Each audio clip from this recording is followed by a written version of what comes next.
расман муҳорибаи довталабӣ дар вазни сабук байни якум рақами рейтинг Чарлз ду Бронкс Оливейра ва чорум рақами рейтинг Бенил Дариуш рӯзи 6 май дар турнири UFC 288. Ассалому алайкум дӯстон, хуш омадем ба шабакаи мо. Дар навори имрӯза дӯстон, дар ҳақиқат барои шумо беҳтарин ва тозатарин хабарҳоро омода кардем. Барои ҳамин наворро то охир тамошо кунед, то ин ки аз ҳамаи ин хабарҳои тозатарин ва беҳтарин хабардор бошед. Мо боша наворро оғоз мекунем.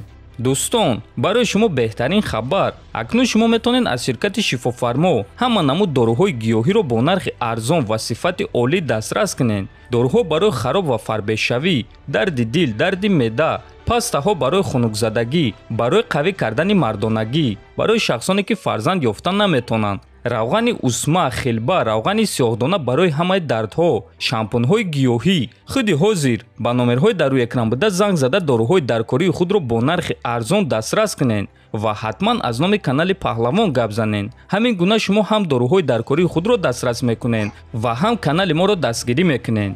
оғоз мекунем аз турнири ACI 151 ки шаби гузашта баргузор гардид. чӣ гуна ки медонед, дар ин турнир ду варзигари тоҷик Фаридун Одилов ва Осимхон Раҳмонов баромад карданд ва ҳардуи онҳо дар якум раунд рақибони худро шикаст доданд. Фаридун Одилов рақиби эронии худро маҷбур кард ки таслим шавад, а Осимхон боша рақиби қирғизи худро маҷбур кард ки таслим шавад. муҳорибаҳои пурраро дар YouTube канали ACI тамошо карда метавонед ва бояд қайд кард ки ҳардуи онҳо сазовори бонусанд ва умедвор мешавем ки ташкилоти ACI ба онҳо бонус медиҳад. мо боша ҳам Фаридун, ҳам Осимхон ва ҳамаи мухлисони тоҷикро табрик мекунем.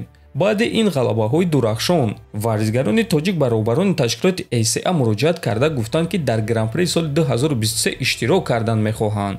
ва дӯстон фикр мекунем ки баъди чунин ғалабаҳои дурахшон, ташкилоти ACI ин хоҳиши онҳоро рад карда наметавонад. ҳамчунин Фаридун Одилов баъди муҳориба оиди карьераи Нурулло Алиев ва Самандар Муродов дар ташкилоти UFC фикрҳояшро баён кард. биёед суханҳои ӯро гӯш мекунем.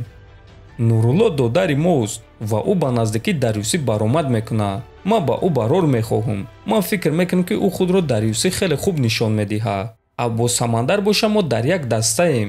ӯ низ барои ма додар аст. мо ҳамаамон дар як даста дар як зал тамрин мекунем ва ман ба шумо як чиз мегӯям. Самандар дар UFC ба ҳама проблема мешава иншааллоҳ, гуфтааст Одилов. ва дӯстон, ногуфта намонад ки шаби гузашта ташкилоти UFC расман муҳорибаи Нурулло Алиев зидди Рафаэл Алвесро эълон карданд. акнун ин муҳорибаро рӯзи 25 феврал интизор мешавем ва боварӣ дорем ки ҳам Нурулло ва ҳам Самандар барои ҷанговарони UFC проблемаи калон хоҳанд шуд. дӯстон, шаби гузашта президенти UFC Дана Вайт якчанд анонсҳои муҳорибаҳои беҳтаринро расман эълон кард ва биёед суханҳои Дана Вайтро гӯш мекунем. ба ҳама салом, ман президенти UFC Дана Вайт. имсол UFC 30-солагии худро ҷашн мегирад. барои ҳамин боварӣ дошта бошед ки мо дар давоми тамоми сол муҳорибаҳои беҳтарин ташкил мекунем ва оғоз мекунем аз турнири UFC 284 ки рӯзи 12 феврал баргузор мегардад ва дар муҳорибаи асосии турнир ду чемпион вомехӯранд. чемпиони UFC дар вазни ним сабук Александр Волкановский ва чемпиони вазни сабук Ислам Махачев. чемпион зидди чемпион, якум рақами панфурпан зидди дуюм рақами панфурпан. супер муҳориба.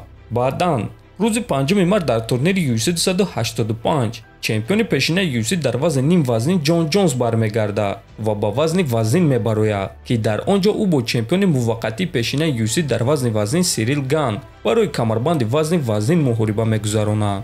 баъд аз ин рӯзи 19 март турнири UFC 286 дар Лондон баргузор мегардад ки муҳорибаи асосии ин турнир реванш байни чемпиони вазни нимёна Леон Эдвардс ва чемпиони пешинаи нимёна Камаруддин Усман хоҳад шуд. аз дуюм муҳорибаи асосии турнир боша муҳориба дар вазни сабук байни Ҷастин Геҷе ва Рафаэл Физиев мешавад ва ин муҳориба имконият дорад ки муҳорибаи сол шавад. баъдан рӯзи 9 апрел турнири UFC 287 баргузор мегардад ки муҳорибаи асосии турнир реванш байни чемпиони вазни миёна Алекс Перера ва чемпиони пешинаи вазни миёна Исраил Адесаня хоҳад шуд. аз дуюм муҳорибаи ин турнир боша муҳорибаи рейтингӣ дар вазни нимёна байни Гилберт Бёрнс ва Хорхе Масвидал мешавад, гуфтааст Вайт. дӯстон, фикр мекунем ки дар ҳақиқат мо шуморо муҳорибаҳои беҳтарин интизор аст ва бесаброна ҳамаи ин турнирҳоро интизор мешавем. барои ҳамин дӯстон худи ҳозир дар канали мо обуна шавен, то ин ки аз ҳама хабарҳои муҳим саривақт бохабар бошен. дар комментария нависен ки аз ин муҳорибаҳо кадомашро зиёдтар интизорен.